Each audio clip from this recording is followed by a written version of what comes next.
NordVPN. My name is Daniel Conn. I'm delighted to say it's a USA reunion. I'm joined by Keith Jackson and Scott McDermott. Guys, how's it going? Might as well be in the USC scene, the distance between us.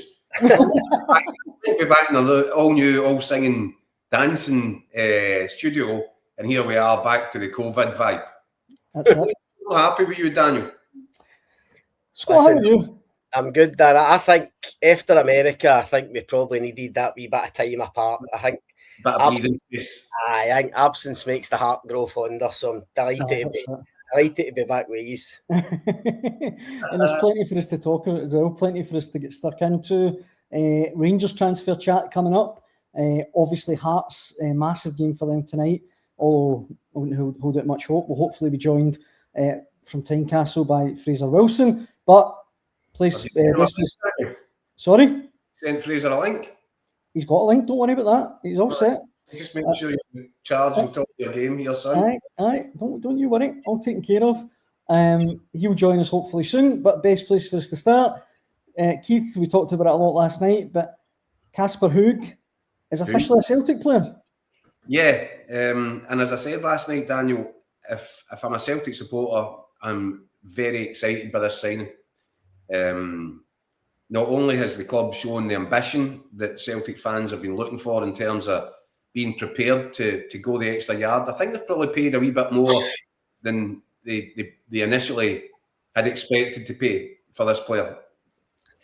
But I still think there's the potential for it to turn into a bargain. From, as I said last night, I'm not going to claim to have seen loads of him. What I have seen of him, I'm very impressed in terms of his physicality, his aggression. He looks like a clinical finisher. He's going to wear the number 9 shirt. That will get revealed today. And I think that's the sort of Celtic signing that the fans have been demanding, that the Celtic board have been incapable of getting over the line. Look, I totally get it. There'll be Celtic fans saying, well, wait a second, all they've done here is replace 2 players that have left the club with 2 players. So it's they've got a twofer at this minute in time with Camilo Duran and Kasper Hogh. But I still think they deserve a bit of credit, because I think they've gone in hard here. I totally accept as well, and I would agree with people that are critical for the fact that here we are just less than a week before the season kicks off, and these deals are, there's still a lot of work to do, right? And we know that. But this is a good start from Celtic.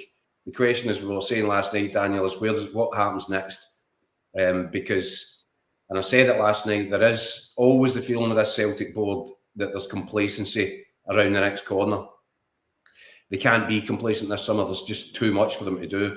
They've now got to get beasted into 2 more signings that they want to get done ahead of the weekend, as we talked about. But they've also then got to work out what's going on in the midfield department, because, is Callum McGregor, is he satisfied that his ambitions are being matched at the boardroom level? If so, is he going to sign a new contract? If not, what are you going to do about that? Rio Hatate, another one who wants to leave. Arnie Engels is a problem. Paulo Bernardo looks like his time might be up. And the question marks over Alistair Johnson. So this is a really positive for me start to Celtic's transfer window, but it could just as quickly turn on its head if it gets to a point where Martin O'Neill doesn't have what's required going into the later into August, when players are starting to get sold from underneath his feet. And if Celtic end up in a situation where they're cash positive in terms of their trading model this summer, the Celtic fans, what the reaction is going to be. So yes, this is a good start. As I said, £11 million there or thereabouts for this particular deal. It could be another £11 million that will need to get spent on the next 2 targets. And then now we're already starting to hear rumours that these deals might not just be as straightforward as had seemed. The Celtic board need to be careful with that, because they've gone too far down the line. Celtic fans are quite excited with the thought of these two new arrivals to add to Kasper Hogh. So they've got the work cut out, Dan.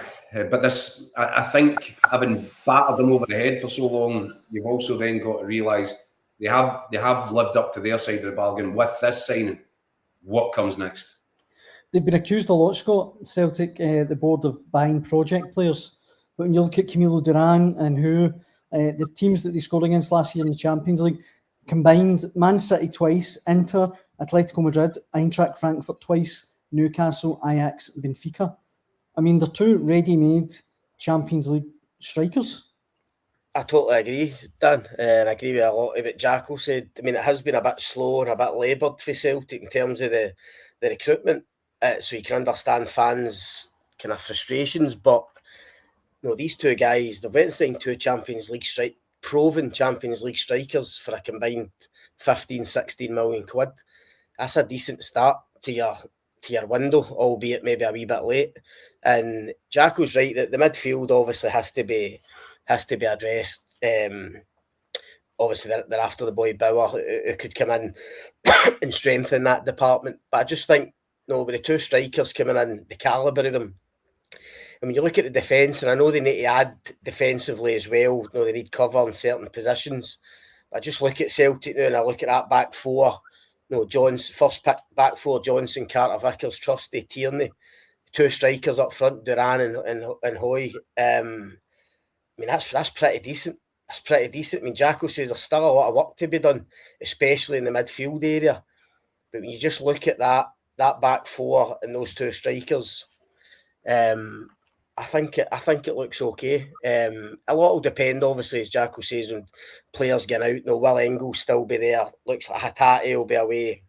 They need cover at left back, obviously, is one that springs to mind. So there's still a lot of kind of wheeling and dealing to do. There's probably a lot of spending to do. That's what the fans will want. But in terms of a start, as Jacko says, it's top end you're going for. I mean, these boys have still got to go and prove it at Celtic, but on the face of it, it looks like two really good top end signings up front. In the comments, John says, finally Celtic are splashing the cash on quality players. It's about time. And he says it's nice to see that Nicholson finally found the charger for his Nokia 3310. David Doe echoes your sentiments, guys, saying we need at least 3 or 4 in midfield. Need the defence sorted.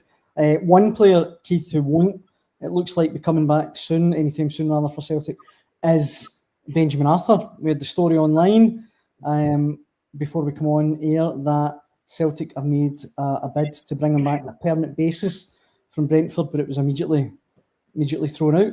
Of course, he was here on loan last season. Martin O'Neill, he maybe didn't use him all that much, but I think he was very impressed by him, and I think he saw the potential for growth. Clearly did. But that's interesting in itself. The fact that Celtic are even having that conversation, or those conversations, points to the fact that another central defender is going to be required in this window. Right back, if Alistair Johnson leaves, they're going to have to make sure they've got as close as damn it a like-for-like replacement, because you saw the drop-off and it was big in Celtic last season when Alistair Johnson wasn't in the team. So if they were to even think about selling Alistair Johnson over the next few weeks, they're going to have to make sure that they've got one ready to come right back in the door, because they suffered without Alistair Johnson. So there's 2 defensive issues. Scott's said a left back is required as well. He's right. They need competition and cover for Kieran Tierney. Midfield, we don't know yet how much damage is going to be done over the next wee while, but it looks very likely that they'll need to find at least 3 or 4 midfield players. And then in the wide areas, they're going to need probably upgrades to what's there already. So yeah, that's what I'm saying. As much as Michael Nicholson and the board will probably feel pretty pleased with themselves for getting that one over the line today, they don't have time to pat themselves in the back. They've just got to go straight back out into the market and work out, what this squad is going to look like, because the clock's on them. I think any manager will tell you, you'd much rather have all this stuff done a week, 2 weeks at least before the start of a season. And Celtic And maybe it's a problem with Scottish football, and we do start that a little bit earlier. We're out of kilter with the rest of the marketplace, probably. But the fact of the matter is, our league kicks off this weekend. And, I don't think Rangers are where they need to be.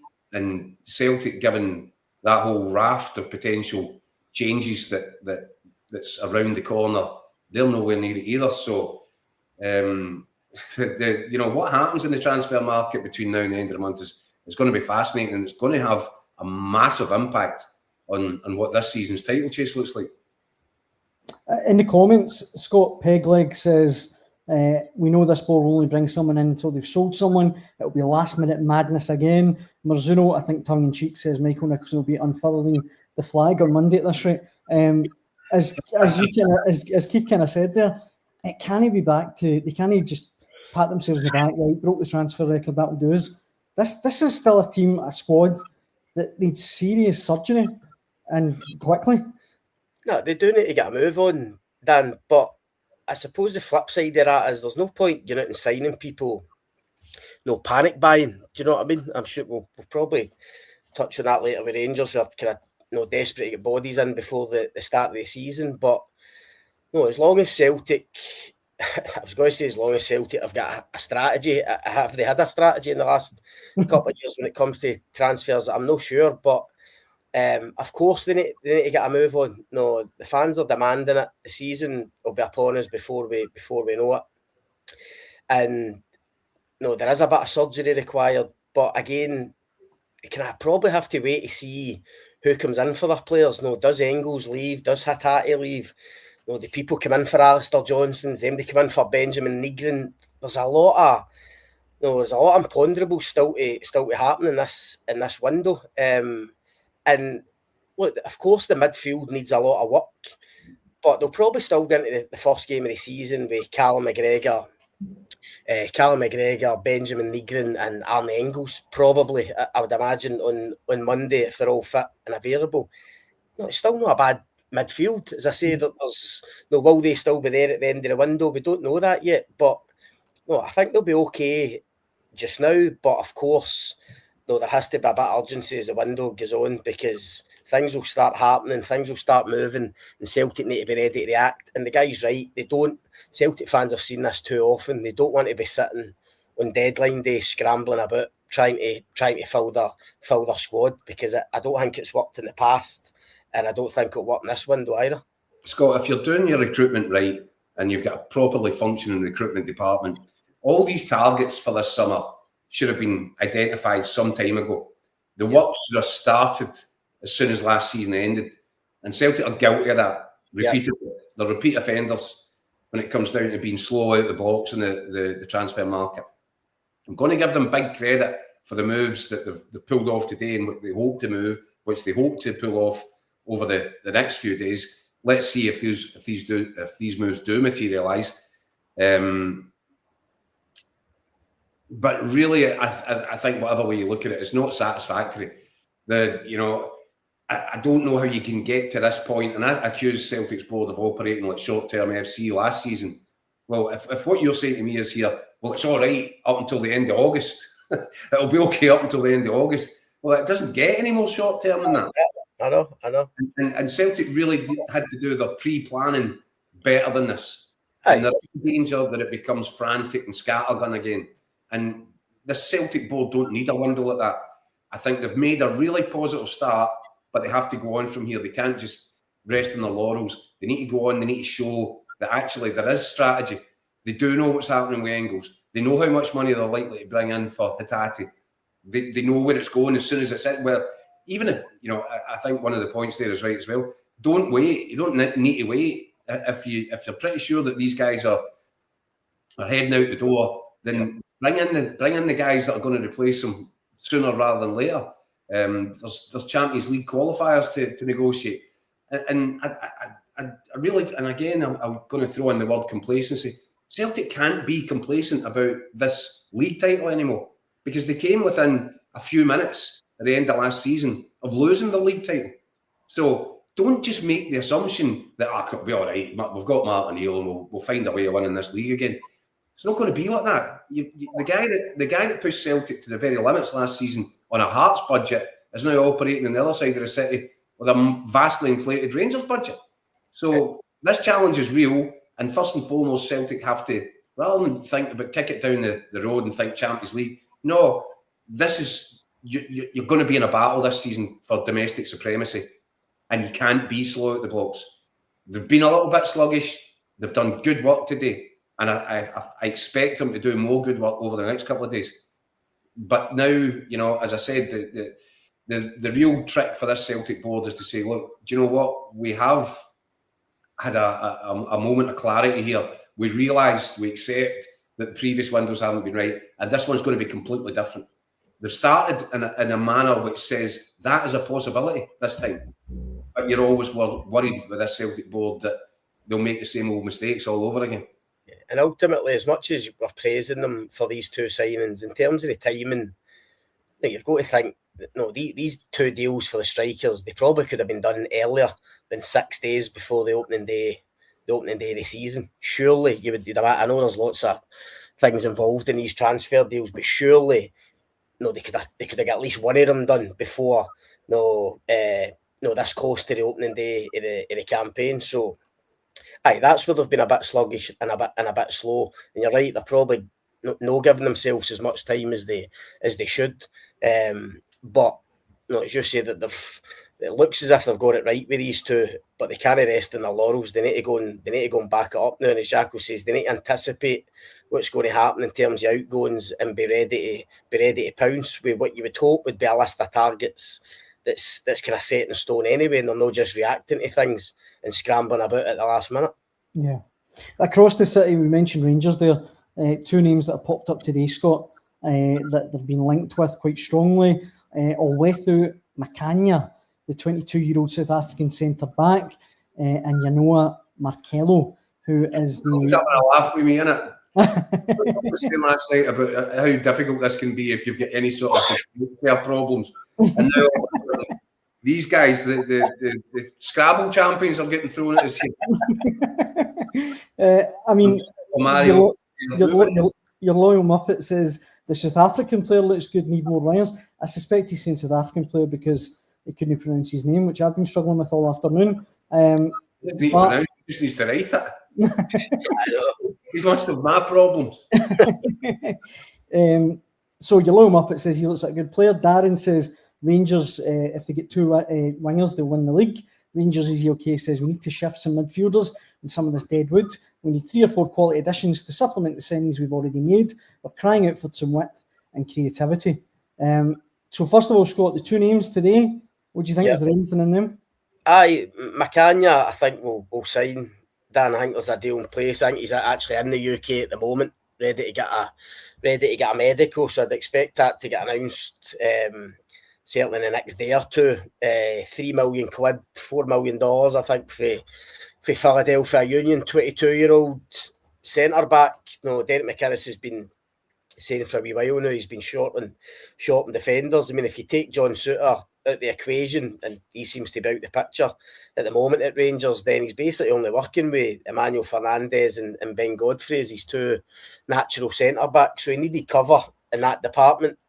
And they've obviously gone for this boy, not 22-year-old for the MLS, of course. Like a lot of these deals, it's a gamble, but they've obviously seen enough in him to think he can come in and provide real competition to Fernandez and Godfrey. So I think that one will go through. In terms of Markelo, he's certainly on their kind of radar, and he's on a list of kind of potential targets. I think Rangers are exploring a lot of attacking options at the minute because they need a lot. They need people in wide areas or attacking midfield. They need creativity, basically. Derek McInnes has said, he's admitted that they're kind of well short with that. So this boy's one of them. I think he was on the list in January when they were going for like Skov Olsen and they were linked with Redzik and people like that. I think that's why his name's come to the fore again. So they're kind of weighing that up. It would be a season-long loan deal, I believe, for Coventry. They only signed with Coventry in January after impressing in Switzerland at Zurich. But obviously Frank Lampard's team got promotion to the Premier League. I think he only made like 5 sub-appearances, so he didn't have a big impact. So it looks as if he's available on loan and he's somebody Rangers are looking at. But there are other options there. I think Jack had a piece yesterday on Amario, Cozy or Dewberry, who they really like and they're keen on, but there's a lot of competition for him for Brighton. He had a brilliant season on loan at Bolton last year. So there's a lot of interest in him, and it might be tough for Rangers to do a deal. There will be others as well, but certainly Markelo is on the list and as a possible, as they're because they're determined to try and get wide players or attacking creative players in the building as soon as possible. Does that say to you, Scott, that your Gassamas and your Antmans, the Rangers will be looking to move them on, shift them on, and August as well? Because there's so much work that Rangers need to do with getting players out the way as well as in the way. Yeah, I mean, you're right. I mean, there's a list of kind of guys that are surplus to requirements. I mean, initially, probably to start a pre-season, I wouldn't have had Antman and Gassama on that list. I thought Derek McInnes would maybe look to work with these guys, try and make them better, get a tune out of them. But as the pre-season's gone on, certainly Antman's not been given much a chance at all. Gassama got a start against West Ham, got an opportunity at the weekend and didn't take it. I'm told, in terms of Rangers viewing Gassama, he's not somebody that they're actively looking to kind of push out the door. But obviously, if bids come in for him, then they would consider them. But from the outside, you're right, Jacko. It just looks as if Derek McInnes thinks there's better out there, and these guys aren't up to the standard that he requires. We know how keen he is on his wide players and how reliant he is on them in terms of the way he wants his teams to play. So I think they're looking at loads of options, and if they get the guys in, you're right. Suddenly, the likes of Antman and Gassama are added to this list of Bayrami, Danilo, Cifuentes, McCausland, Inciala, all of these guys that they're looking to try and offload in this window. It's funny you mention that, because there is an emphasis on how Derek McInnes likes his side to look, and it is with players that can deliver and create chances for wide areas, and he likes two strikers, whether that's two up top or one in behind. That's the way that we've seen it at Kilmarnock. It's the way we've seen it at Hearts.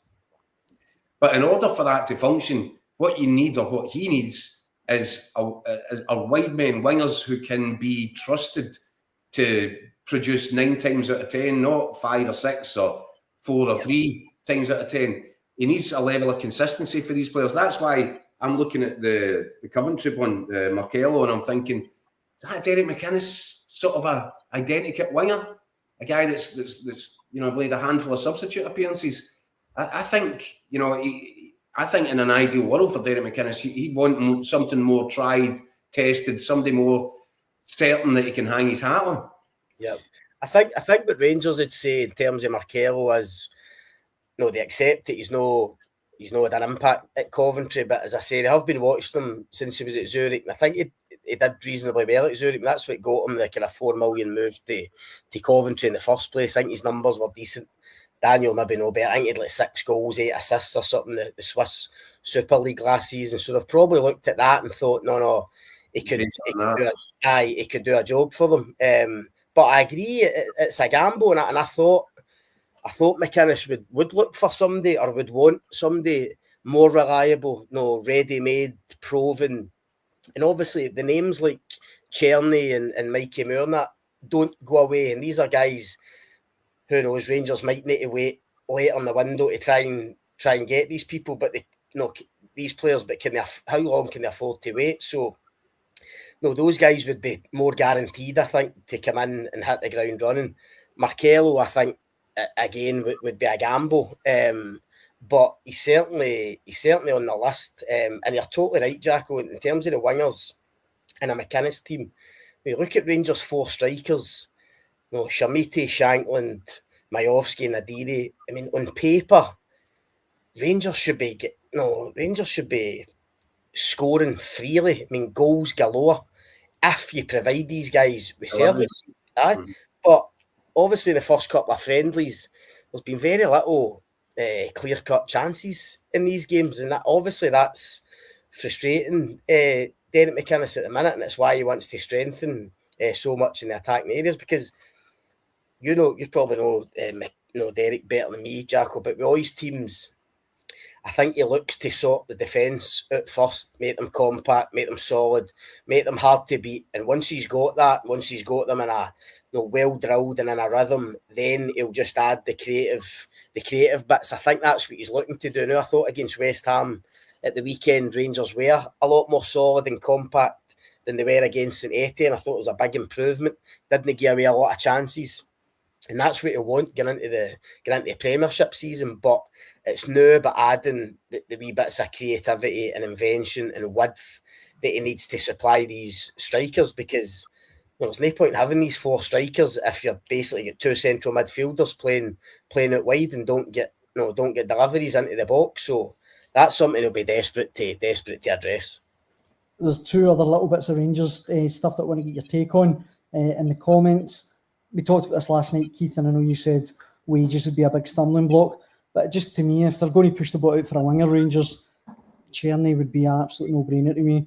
And the other one, Rangers Easy OK, says, what about Hierto Dal? I have a sneaky feeling that could still happen in the later window once likes of Raskin, Barron, Bajrami, Cifuentes, possibly Diomande move on. We had the story earlier on today on Record Sport Online that Dal was pictured flying out with Tromsø to their Europa League qualifier in the Czech Republic against Karlov.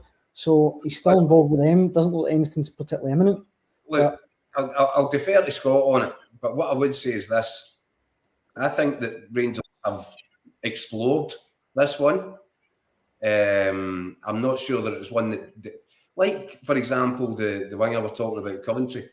If this is all that the recruitment department has been keeping an eye on for a while, the Coventry boy, I think Dow might fall into the same category. I'm not sure that he's a guy that Derek McInnes would instantly have said, I want him. I think that he would get the chance to explore it, to look into it, and maybe even speak to the boy. I look, Scott may have a very different view. I actually wonder if the interest has cooled a little bit in Dow. I strongly suspect it might have done. And I'm also looking at it, and if you're looking at it from a Rangers perspective, well, here's a young guy, attacking midfield player, not quite ready for Norway's international squad, didn't make the World Cup. Then you get Thelo Asgard, already in the building. You're paying him, you've bought him, he's yours. He was part of the Norway squad. He did contribute in the finals. Now, I don't think anybody would look at last season's Thelo Asgard and say, he's an answer. But I did see the way that he played against West Ham at the weekend. I think Derek McInnes is really impressed by the fact that he said, I don't want any time off. I'll take a week off when I get back to the World Cup in Norway. I'm coming straight there. I think that points to an attitude that I think most managers would be delighted with. And I do think, and we laughed a little bit about Thelo Asgard last season because he just didn't look as if he was ever going to really understand the environment or really get, the pressures involved with being a Rangers player. Maybe Derek McInnes is the guy that's going to get the real Thelo Asgard to emerge, because there's no doubting he's got quality, he's got all the tools. But he just didn't look as if a Rangers shirt was ever going to fit him last season. Given, and granted it's pre-season stuff, I think Derek McInnes, a long-winded answer here, by the way, Derek McInnes might for that one when you've already got this one. You can hear there, we had Fraser Wilson there who was about to join us from Tynecastle. A little yelp there. I don't know if he's been attacked by a seagull or something. Scott, what's your thoughts on the Dow thing? For me, I think they've cooled on it big time. I actually agree, Jack. I tend to agree. I think when you're seeing the kind of figures bandied about now, 7-8 million, for what I've heard, I'm not sure Rangers value him that highly or be willing to pay that kind of money for him. I think that there was a real interest. There might still be an interest. I don't doubt they'll be keeping tabs on the whole situation with Dow. But I agree. I think it's somebody that was on the list previously. They looked to explore it again, but the figures started coming up. I don't think Rangers will be willing to spend that kind of money, 7-8 million, on him, and they'll just kind of monitor the situation closely, especially when you think the situation might change slightly if Raskin was to go for, say, 20 million. Yeah. A Conor Barron might go as well. If a bid came in for a Diomande or something like that, things might change, but not at the moment.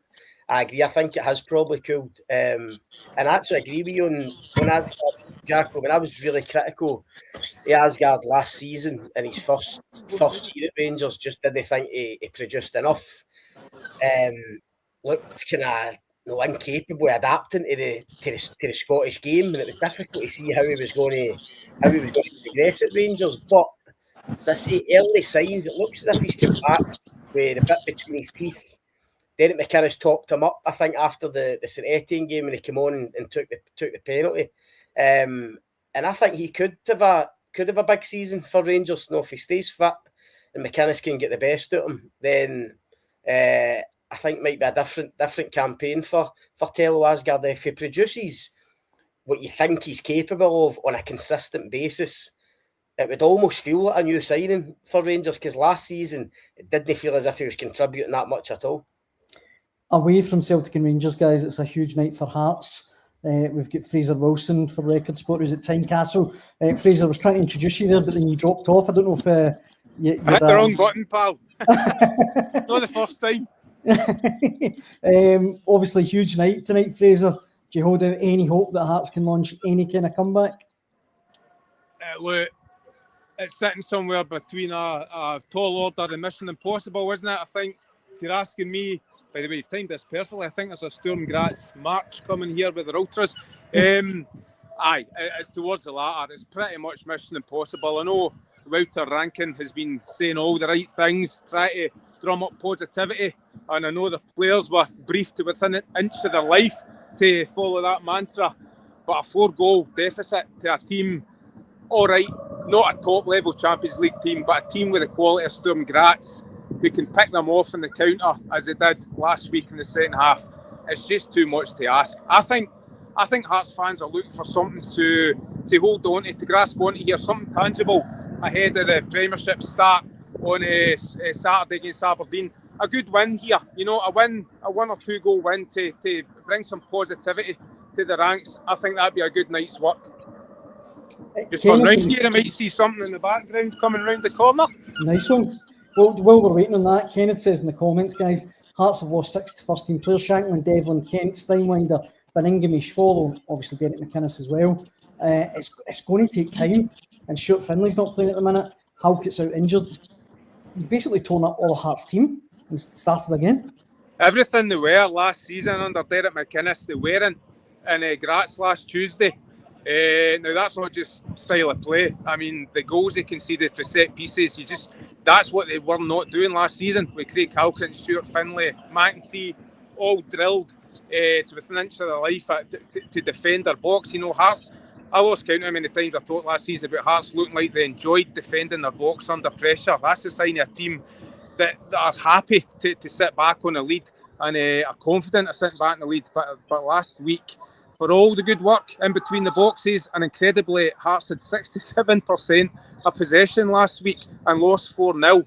It all came down to the quality in both boxes, and that's where Graz had it and Hearts didn't. They wasted 4 or 5 good opportunities, 2 really good opportunities, and gave away cheap goals. And there was a 9-minute spell in the second half that, for me, has killed the tie. But as I say, I think a win tonight will bolster morale. Not just on the pitch, but off the pitch, going into a really important Premiership opener up at Pittodrie on Saturday.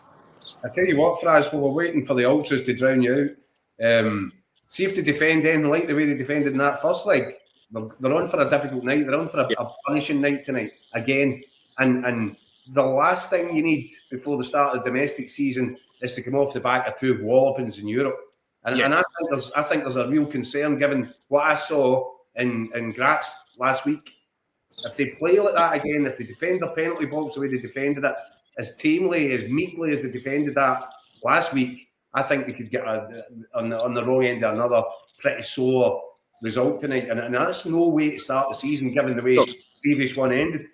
No, you're right. And this is a big old team, Graz. I think the play, I mean, they've got quality on the ball, but they can be direct when they want to be, and they definitely have quality for set pieces.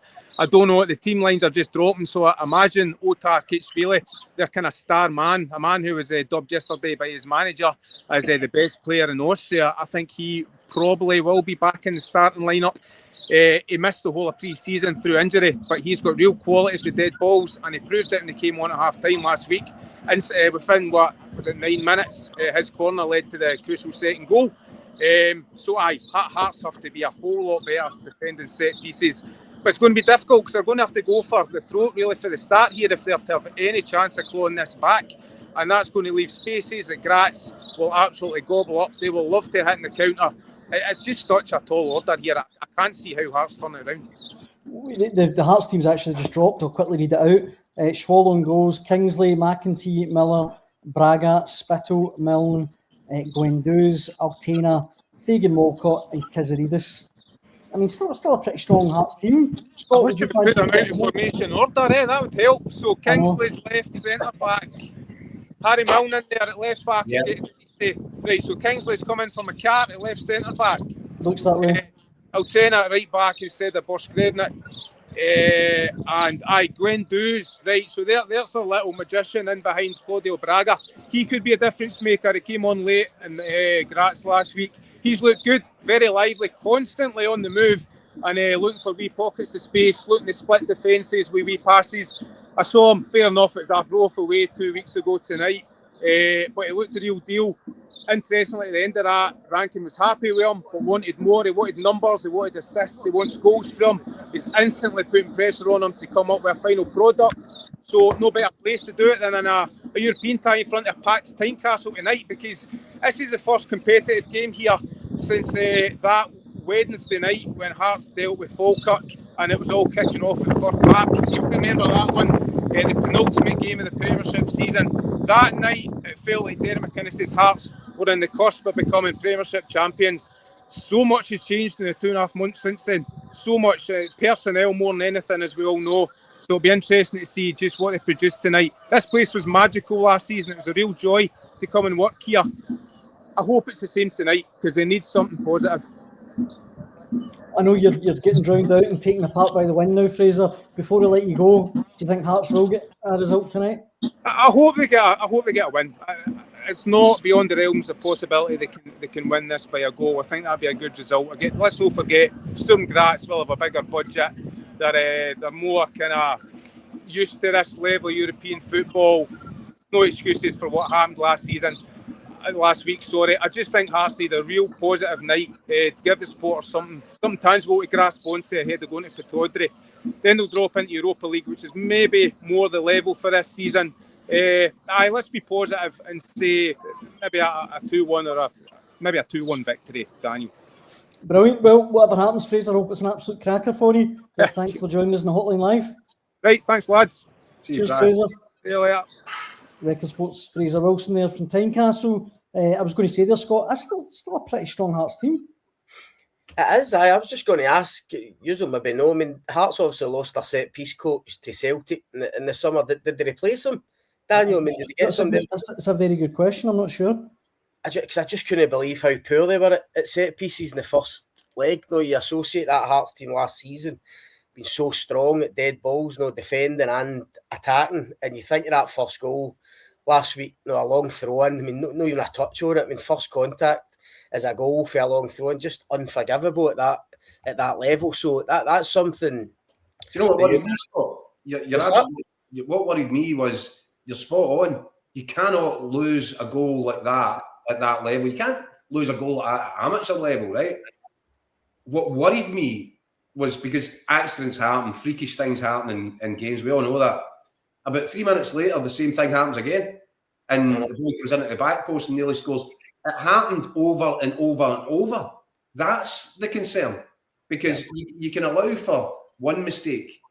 And that was a really bad mistake. These things can happen at any moment in any match. But for it to happen repeatedly over the same 90 minutes without lessons being learned or instructions put onto the pitch to tighten up and make things better, that's my concern for Hearts. And I think if they defend in the same manner as they defended in that first leg, they'll probably end up with another bad result tonight, and potentially a heavy one. And Jacko, if that does continue, it starts to affect, see if that kind of seeps into the kind of confidence, even getting into the league. If you've been a team last season that's felt so solid and compact and resolute at defending set pieces, all of a sudden a new manager comes in and you're shipping goals, for long throw-ins and corners, it can really have an impact on confidence. So they'll need to get it sorted out. And Fraz is right. I mean, in terms of tonight, it's almost going to be impossible for them not to be gung-ho, because they need to go and try and score early. The crowd will be behind them for the off, and the hope that they can somehow get an early goal or an early couple of goals and really make a fist of it. But if you do that against a team of Sturm Graz's quality, then they can just pick you off. And Fraz mentioned the Georgian boy there. I mean, I watched him against Rangers for Sturm Graz last season, and he was terrific. So if you give him space to play on the counter, when Hearts are going all out for goals, it could be, you hope it's no, obviously, but it could be another kind of damaging night for them. They're such an important part of the narrative now, Hearts, aren't they? Given what happened last season. We all said it, and I think we all meant it. It was so healthy, so refreshing for the Scottish game to have, a third horse in the race. Ultimately, nearly won it at the line. I think we're all desperate for Hearts to kick on again. We're all desperate to see that the new manager knows what he's doing, that he is capable of leading it forward. We're all desperate to see, okay, what does Jamestown look like without Derek McInnes? Derek McInnes had more of a hands-on approach. I think the way forward for Hearts will be now more driven by data and the algorithms, and that's great. We just want Hearts to remain up the right end, throwing punches, having a roll around in the mud with Celtic and Rangers, and then we're hoping that somebody else can come.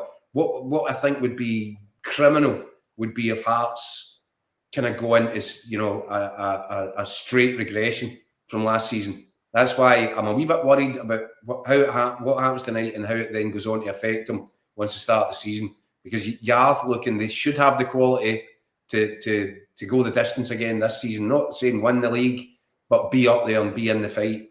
I would hate to see Hearts kind of regress into a state where they're just another, and also ran in terms of what this next league race looks like. And a wee bit of impromptu research there, Scott. Ross Grant obviously went to Celtic as their set plays coach. Hearts have replaced them with Liam Ross. So that was earlier this month. He was previously Southampton's individual development coach. He's previously coached at Dundee United, and then he was head analyst at United's technical performance.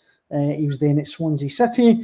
So he said, a good pedigree, and he is now Hearts' replacement set play coach for Ross Grant. So there is someone there. Aye, but he's got a job in his hands, obviously, to get them as effective as they were last season. And obviously the result in Graz wasn't a great start. He's obviously not worked with them for that long if he's just come in, but that has to improve both domestically and in Europe, because the goals they conceded last week, and I know they missed big chances again in the other box that they had to take, but you can't defend like that at that level. And as I say, if you do start shipping goals, it'll eventually seep into the league performances as well. And as Jacko says, you wouldn't want that to happen, because I think we're all hoping for Hearts to hit the ground running again and just be a standard challenger up there. You wouldn't like to see them drop into 4th, 5th, and it's a transitional season for them, and a lot of question marks over the signings in Jamestown or whatever. You want to see them up there for the start, challenging and building on what they did last season. So I hope that happens. Last thing, guys, Keith, will they get a result tonight? What's your prediction? I'm afraid not. No. And listen, you can. Fraser's going to be positive there and good on him, and I hope he's right, and I hope I'm wrong. But in the evidence of my own eyes, yes, Hearts did create some chances they should have converted last week. They defend like that, they're going to get absolutely taken apart, I'm afraid. I could maybe see a 3-1 Sturm Graz tonight. Scott, what do you think? Maybe not as heavy a defeat as that, Dan, but I do think, I agree with Jack, I still think they'll struggle. As I say, with that scoreline, it's natural for them to go kind of all out attack and try and get goals early, and you just fear that they could be picked off. So listen, I a one goal defeat maybe, and try and get out of there with a bit of credit, pride intact. Sturm Graz are a decent side, but they probably just need to move on for this tie and concentrate on the next one, and obviously the start of the league campaign. It would be great, Scott, if they could post a win though, just in terms of coefficient and all these other aspects. But I just feel I think they might even be a little bit bruised by what went on last week, and I'm not saying that the ball's gone in terms of this tie, but I think when you've been on such a heavy beating just 6-7 days ago, I think it can be very difficult to get your head into the right place for this game. Hope I'm wrong. Hopefully. Look, Dan, I suppose if you're trying to cling to positives, despite getting beat 4-0 last week, in the early part of the game, they did create chances. Yeah, the one that Kazididis missed at 1-0 was... They look dangerous in forward areas. They look capable of creating. In the first 3 minutes, Scott. They looked in the first 3 minutes of that game. They were on the front foot. They were shutting down. They were getting forward. They were getting into the penalty box, and then they just had to defend one long throw, and it fell apart for there. What you really want, Jahnoah, is you want, if Hearts could score early and get Tynecastle rocking, bouncing, get the crowd up, put Sturm Graz under pressure early doors. Who knows what might happen? Getting an early goal would be absolutely crucial for them. Just put a bit of doubt into the Austrians' mind. So that's what they'll be hoping for, undoubtedly. But if they don't, the longer the game goes on, the more desperate they get to try and get a goal, try and get a win. That's when you fear that they could be picked off. And if Sturm Graz get the first one, Scott, it's good night Vienna. Aye, that just kills any atmosphere that you've tried to create pre-match at the start of the game. Is just killed off instantly, and then it becomes a really tough beat for the players just to stay in it. Well, whatever happens, guys, we'll be here to talk about it all again tomorrow at 6 p.m. on Hotline Live. But for tonight, that brings us to the end of the show. Thanks very much for all the comments as ever. Massively appreciate it. It's good to be back. And Keith and Scott, it's lovely to see you again. Great to be back together again, Dan. Well, what's that wee song for The Hangover? We're the three best friends that anyone. That's the perfect note for us to finish on. Thank you very much for watching at home, and we'll be back tomorrow. Cheers.